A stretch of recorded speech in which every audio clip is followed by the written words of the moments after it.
دیوبند نے اسلام کا پرچم دنیا میں لہرایا ہے، ظلم و ستم۔ السلام علیکم ورحمۃ اللہ وبرکاتہ۔ ناظرین کرام، آج 10 محرم الحرام یعنی یوم عاشوراء ہے۔ اس مناسبت سے آپ حضرات کے سامنے کچھ اس دن کے متعلق بتانا مناسب سمجھتا ہوں کہ اس دن کے اندر اللہ کے نبی علیہ السلام سے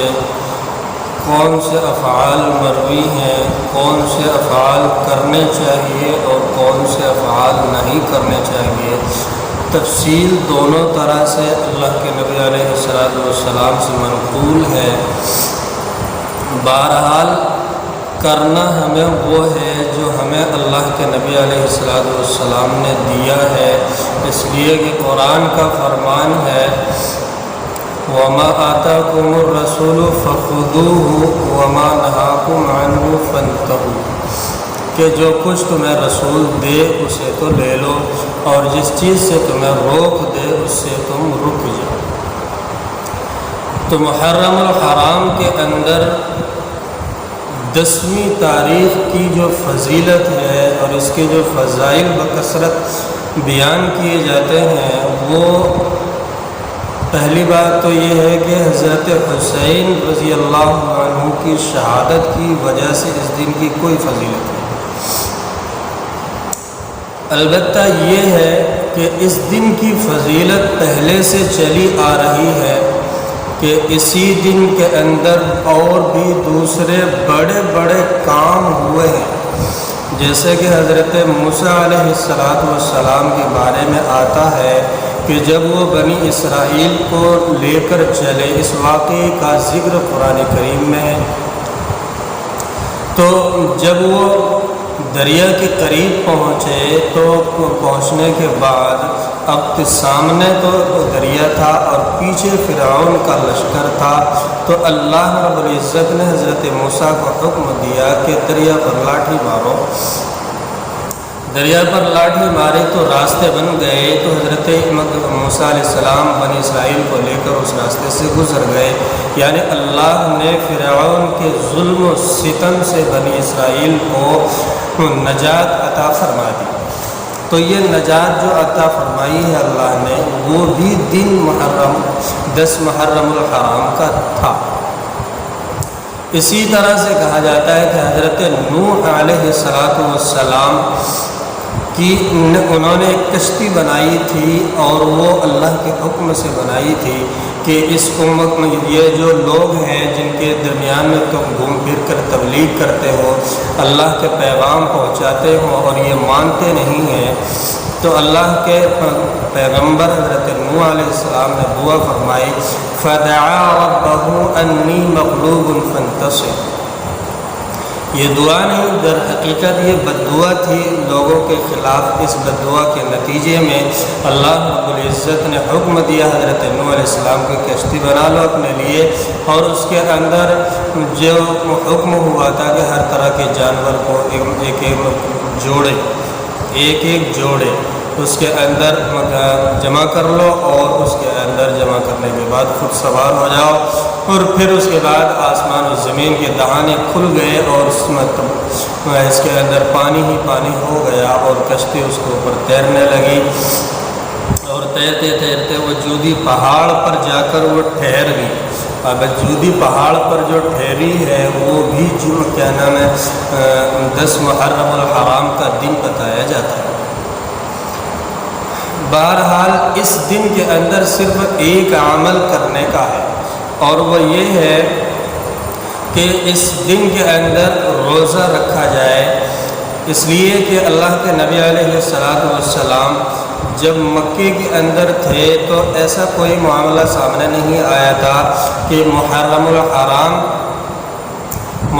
الحرام کے سلسلے میں یہ بات آئی ہے کہ اس سے پہلے چونکہ حضرت موسیٰ علیہ السلام کی قوم پر محرم الحرام کے روزے جو ہے فرض تھے، پورے محرم الحرام کے نہیں بلکہ 10ویں محرم کا روزہ ان کے یہاں فرض تھا۔ اسی مناسبت سے لوگ چونکہ حضرت موسیٰ علیہ السلام کے فالوور تھے، لوگ حضرت موسیٰ علیہ السلام کو مانتے تھے، تو جو ماننے والے لوگ تھے وہ حضرت موسیٰ علیہ السلام کے روزے کی نقل اتارا کرتے تھے، یعنی وہ عملاً روزہ رکھتے تھے۔ تو حضور علیہ السلام نے دیکھا کہ یہ لوگ روزہ رکھ رہے ہیں، تو مسلمانوں کو جب اسلام اللہ نے دیا، اسلام سے آشنا اور واقفیت دی، تو پھر اللہ رب العزت نے انہیں بھی محرم کا روزہ دیا۔ وہ کہتے ہیں کہ مدینہ منورہ تشریف لانے سے قبل یہ روزہ فرض تھا، جیسے کہ بعض روایات سے پتہ چلتا ہے۔ اور پھر جب آپ حضور علیہ السلام اور تمام مسلمان مدینہ تشریف لے آئے ہیں ہجرت کر کے، تو پھر وہاں پر ایک دوسرا معاملہ دیکھا کہ وہاں یہودی لوگ روزہ رکھتے تھے 10 محرم الحرام کو، اور خوشیاں مناتے تھے۔ تو اس لیے اللہ کے نبی علیہ السلام نے اب 2 باتوں کا حکم فرمایا۔ ایک تو یہ کہ اب چونکہ صرف محرم کا روزہ مسلمانوں کے پاس نہیں تھا، بلکہ رمضان المبارک کے روزے بھی آ گئے تھے، تو اب رمضان المبارک کے روزے آنے کی وجہ سے محرم الحرام کی جو درجہ ہے اس کا درجہ تھوڑا نیچے ہو گیا۔ اس لیے کہ علماء فرماتے ہیں کہ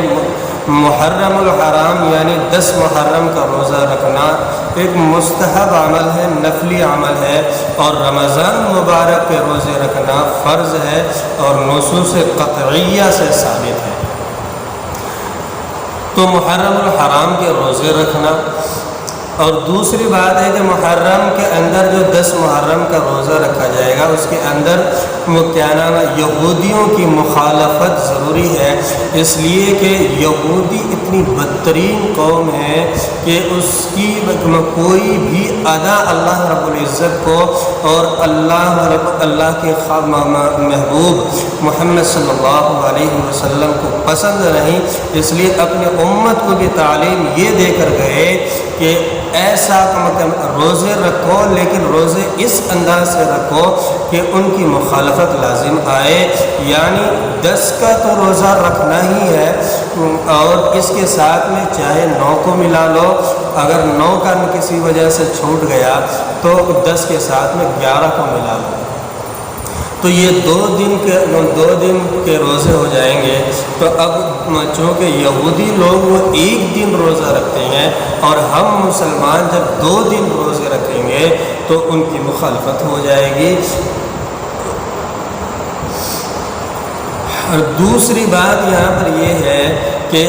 10 محرم الحرام کو کھانے پینے کے اندر افراد کے سلسلے میں بھی بات آتی ہے۔ حدیثیں ہیں لیکن اگرچہ وہ کمزور درجے کی ہیں، حدیثیں ہیں کہ 10 محرم الحرام کو اپنے گھر والوں اور اہل و عیال کے اندر کھانے پینے کے اندر افراط کرنی چاہیے، اور کھانے پینے کی چیزوں میں وسعت کرنی چاہیے۔ لیکن بات یہ سمجھ میں نہیں آتی کہ ایک آدمی روزے سے بھی ہو اور پھر وہی کھانے پینے کی طرف وسعت بھی کرے، تو دونوں چیزیں جمع نہیں ہو سکتی۔ یا تو انسان افطار کرے گا یا پھر انسان روزے سے رہے گا، دونوں میں سے ایک ہی ہو سکتا ہے، دونوں نہیں ہو سکتے۔ انسان یا تو پیٹ بھر کے کھانا کھائے گا یا بھوکا رہے گا، دو میں سے ایک ہو سکتا ہے، دونوں ہی ایک ساتھ جمع ہو جائیں ایسا نہیں ہوتا۔ اس لیے یہ بات عقل سے ماورا ہے کہ 10 محرم الحرام کو اپنے گھر والوں کے لیے دسترخوان کو وسیع کیا جائے، کھانے پینے کی چیزوں کے اندر افراط کی جائے اور کھانے پینے کی چیزوں میں وسعت دی جائے، یہ بات سمجھ میں نہیں آتی۔ اور یہ باتیں جو ہیں وسعت والی جو روایتیں ہیں کھانے پینے کی چیزوں کے لیے، تو یہ روایت چونکہ پہلی یعنی روزے رکھنے والی روایت کے مخالف ہے، اور روزے رکھنے والی جو روایت ہے اتنی زیادہ ہیں کہ وہ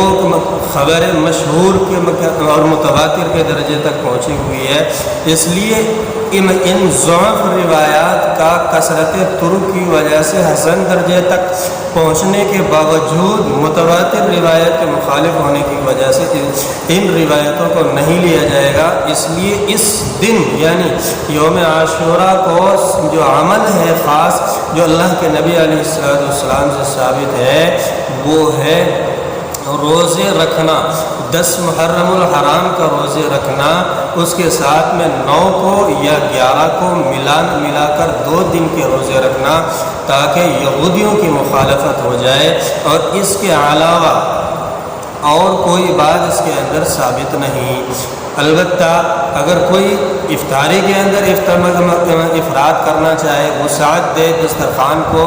وسیع کرے تو وہ کرے، وہ اس کی اپنی مرضی ہے، لیکن 10 محرم الحرام کو آدمی روزہ رکھ رہا ہے یا 9 کو روزہ رکھ رہا ہے تو افطاری کے وقت میں یوم عاشوراء نہیں پایا جاتا۔ اس وقت چونکہ اگر وسعت والی حدیث کے اندر جو الفاظ ہیں اس پر غور کیا جائے تو وہ الفاظ صادق ہی نہیں آتے، وہ الفاظ دن پر فٹ ہوتے ہیں۔ طلوع شمس سے غروب شمس تک والے حصے کو دن کہا جاتا ہے، 24 گھنٹے کو دن نہیں کہا جاتا ہے۔ اس لیے یوم عاشوراء کا اطلاق افطار پر نہیں ہو سکتا، وہ دن ہی پر ہوگا، چاہے آدمی روزہ رکھ لے یا کھائے۔ اور روزے کی فضیلت اللہ کے نبی علیہ السلام نے بیان فرمائی، اور خود آپ نے روزہ رکھا بھی ہے، اور یوں بھی فرمایا تھا کہ آئندہ سال آنے والا سال اگر میں زندہ رہا تو محرم الحرام کے 2 روزے رکھوں گا، ایک تو جو حضرت موسیٰ علیہ السلام رکھتے تھے ان کی اتباع میں، یعنی وہ ہم زیادہ اس لائق ہیں کہ ہم حضرت موسیٰ علیہ السلام سے محبت کریں، اور دوسرا روزہ اس وجہ سے کہ یہ بنی اسرائیل اگرچہ موسیٰ علیہ السلام کی محبت کا دم بھرتے ہیں، حقیقتاً یہ کھوکھلے ہیں، اس کے باوجود یہ روزہ رکھتے ہیں، تو ہمیں ان کی نادانی اور ان کی ناسمجھی کی خلاف ورزی کرنی ہے، اس لیے کہ انہوں نے دین کا مذاق بنایا، تو کہیں ہماری مشابہت دین کا مذاق بنانے والی قوم کے ساتھ نہ ہو جائے۔ اس لیے اللہ کے نبی علیہ السلام نے فرمایا کہ آئندہ سال اگر میری زندگی نے میرے ساتھ وفا کی تو میں 2 روزے رکھوں گا۔ اس لیے امت مسلمہ کو بھی چاہیے کہ محرم الحرام کے 2 روزے رکھیں، 10 کا رکھیں، اور اس کے ساتھ میں چاہے 9 کا ملا لیں یا 11 کا ملا لیں، یعنی 2 روزے رکھنے چاہیے۔ اللہ رب العزت ہم سب کو سمجھ کے توفیق عطا فرمائے۔ السلام علیکم ورحمۃ اللہ وبرکاتہ۔